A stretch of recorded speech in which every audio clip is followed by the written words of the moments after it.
ಮಹಾಕುಂಭ ಮೇಳವನ್ನ ನೋಡುವ ಆಸೆಗೆ ಒಬ್ಬ ಅರ್ಚಕ ಮೋಸ ಹೋಗಿದ್ದಾರೆ. ಕುಂಭಮೇಳಕ್ಕೆ ಟಿಕೆಟ್ ಬುಕ್ ಮಾಡಿಸೋದಾಗಿ ವಂಚನೆ ಮಾಡಿದ್ದಾರೆ.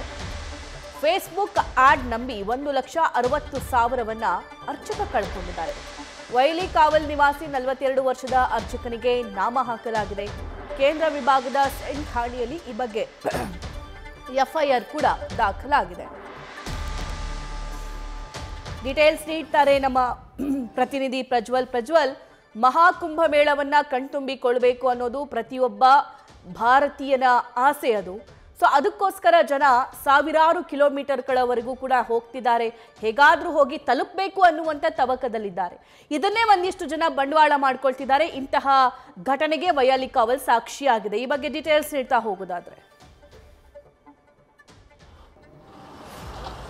ಸಭಾ ನಿಜವಾಗ್ಲೂ ಕೂಡ ಯಾಕೆ ಅಂದರೆ ಪ್ರಯಾಗ್ನ ಕುಂಭಮೇಳಕ್ಕೆ ಹೋಗಬೇಕು ಅನ್ನುವಂಥ ಒಂದು ಆಸೆ ಏನಿದೆ ಅದು ಸಾಕಷ್ಟು ಜನರಿಗೆ ಇರುತ್ತೆ. ಆ ನಿಟ್ಟಿನಲ್ಲಿ ಸಾಕಷ್ಟು ಜನ ಟಿಕೆಟನ್ನು ಬುಕ್ ಮಾಡಬೇಕು ಅನ್ನುವಂಥ ಉದ್ದೇಶದಿಂದಾಗಿ ಆನ್ಲೈನಲ್ಲಿ ಸರ್ಚ್ ಮಾಡುವಂಥದ್ದೇನಿದೆ ಅದು ಸರ್ವೇ ಸಾಮಾನ್ಯ ಅಂತ ಹೇಳ್ಬೋದು. ಆ ನಿಟ್ಟಿನಲ್ಲಿ ಓರ್ವ ಅರ್ಚಕರು ಕೂಡ ಆನ್ಲೈನಲ್ಲಿ ಟಿಕೆಟನ್ನು ಚೆಕ್ ಮಾಡಲಿಕ್ಕೆ ಹೋಗ್ತಾರೆ. ಅಂದರೆ ಯಾವುದರಲ್ಲಿ ಹೋಗ್ಬೋದು, ಬಸ್ ಬೆಟರಾ ಅಥವಾ ಟ್ರೈನ್ ಬೆಟರಾ ಅಥವಾ ಫ್ಲೈಟ್ ಬೆಟರಾ ಅನ್ನೋದನ್ನು ನೋಡ್ಲಿಕ್ಕೋಸ್ಕರ ಆನ್ಲೈನಲ್ಲಿ ಚೆಕ್ ಮಾಡ್ಲಿಕ್ಕೆ ಹೋಗ್ತಾರೆ. ಫೇಸ್ಬುಕ್ ಪೇಜ್ನಲ್ಲಿ ಒಂದು ಆ್ಯಡ್ ಬರುತ್ತೆ, ಕಾರ್ತಿಕೇಯನ್ ಟೂರ್ಸ್ ಆ್ಯಂಡ್ ಟ್ರಾವೆಲ್ಸ್ ಅಂತೇಳಿ.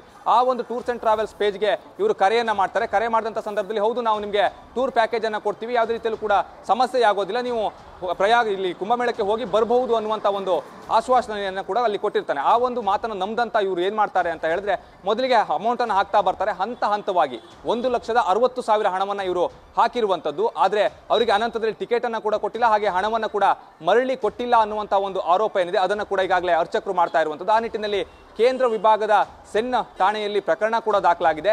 ಪೊಲೀಸರು ಕೂಡ ತನಿಖೆಯನ್ನು ಮಾಡ್ತಾ ಇದ್ದಾರೆ. ಆ ಅಕೌಂಟ್ ನಂಬರ್ ಯಾರದ್ದು, ಹಾಗೆ ಇವರು ಯಾರಿಗೆ ಹಣವನ್ನು ಕಳಿಸಿದ್ದಾರೆ, ಇವರು ಯಾರಿಗೆ ಕರೆಯನ್ನು ಮಾಡಿದ್ರು, ಆ ಎಲ್ಲ ಒಂದು ನಂಬರನ್ನು ಕೂಡ ಪಡೆದುಕೊಂಡಿರುವಂಥದ್ದು. ಅದರ ಸಂಪೂರ್ಣವಾದಂಥ ಒಂದು ಡೀಟೇಲ್ಸನ್ನು ಕೂಡ ಈಗಾಗಲೇ ಪಡೆದುಕೊಂಡು ತನಿಖೆಯನ್ನು ಕೂಡ ಮಾಡ್ತಾ ಇದ್ದಾರೆ. ಅಂದರೆ ಸಾಕಷ್ಟು ಜನ ಆನ್ಲೈನ್ನಲ್ಲಿ ಬರುವಂಥ ಆ್ಯಡ್ಗಳನ್ನು ನಂಬಿ ಕುಂಭಮೇಳಕ್ಕೆ ಹೋಗ್ಬೋದು ಅಥವಾ ಟಿಕೆಟನ್ನು ಬುಕ್ ಮಾಡ್ಬೋದು ಅನ್ನುವಂಥವ್ರು ಯಾರಾದರೂ ಇದೆ, ಮೊದಲು ಒಂದು ಸಾರಿ ಕ್ರಾಸ್ ಚೆಕ್ಕನ್ನು ಮಾಡ್ಕೊಳ್ಳಿ. ಅದೇ ರೀತಿಯಲ್ಲಿ ಹಣವನ್ನು ಹಂತವಾಗಿ ಹಾಕ್ತಾ ಇದ್ದಾರೆ ಅಂತ ಅಂದರೆ ಅಲ್ಲಿ ಮೋಸ ನಡೀತಾ ಇದೆ ಅನ್ನುವಂಥದ್ದು ಸರ್ವೇ ಸಾಮಾನ್ಯ. ಕಾರಣ ಏನು ಅಂತ ಹೇಳಿದ್ರೆ ಟಿಕೆಟ್ ಬುಕ್ ಮಾಡುವಂಥ ವೇಳೆಯಲ್ಲಿ ಎಷ್ಟು ಬೇರೆ ಪ್ರೈಸ್ ಎಷ್ಟಿದೆ ಅನ್ನೋದ್ರ ಬಗ್ಗೆ ಕೂಡ ಚೆಕ್ ಮಾಡ್ಕೊಳ್ಳಿ. ಅದೇ ರೀತಿಯಲ್ಲಿ ಯಾವುದೇ ಒಂದು ಹಣವನ್ನು ವರ್ಗಾವಣೆ ಮಾಡ್ತೀವಿ ಅನ್ನೋದಕ್ಕಿಂತ ಮುಂಚಿತವಾಗಿ ಪ್ರತಿಯೊಂದರ ಬಗ್ಗೆಯೂ ಕೂಡ ಸಂಪೂರ್ಣವಾದಂಥ ಒಂದು ಮಾಹಿತಿಯನ್ನು ಪಡೆದುಕೊಳ್ಬೇಕಾಗುತ್ತೆ.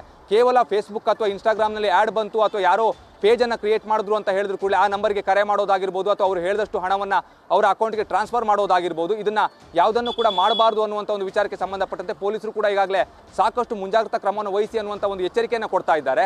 ಆದರೂ ಕೂಡ ಜನಸಾಮಾನ್ಯರೆಲ್ಲೋ ಒಂದು ಕಡೆ ಮೋಸ ಹೋಗ್ತಾ ಇದ್ದಾರೆ ಅಂತಲೇ ಹೇಳ್ಬೋದು. ಯಾಕೆ ಅಂತ ಹೇಳಿದ್ರೆ ಅವರಿಗೆ ಈ ರೀತಿ ಅಂದರೆ ಹಣ ಹಾಕುವಂಥ ಸಂದರ್ಭದಲ್ಲಿ ಅವ್ರು ಯಾರು ಅನ್ನೋದ್ರ ಬಗ್ಗೆ ಯಾವುದೇ ಒಂದು ಸ್ಪಷ್ಟ ಮಾಹಿತಿ ಇರೋದಿಲ್ಲ. ಆದರೂ ಕೂಡ ಅವರ ಅಕೌಂಟ್ಗೆ ಹಣವನ್ನು ಹಾಕ್ತಾ ಇದ್ದಾರೆ, ಹಣವನ್ನು ಕಳೆದುಕೊಳ್ತಾ ಇದ್ದಾರೆ. ಈಗಾಗಲೇ ಕೇಂದ್ರ ವಿಭಾಗದ ಸೈಬರ್ ಕ್ರೈಮ್ ಪೊಲೀಸರು ಕೂಡ ಪ್ರಕರಣವನ್ನು ದಾಖಲಿಸಿಕೊಂಡು ತನಿಖೆಯನ್ನು ಕೂಡ ಮಾಡ್ತಾ ಇರುವುದು. ಸಭಾ thank you Prajwal. News First ನಿರ್ಭೀತಿಯಿಂದ ನಿಮ್ಮ ಪರವಾಗಿ.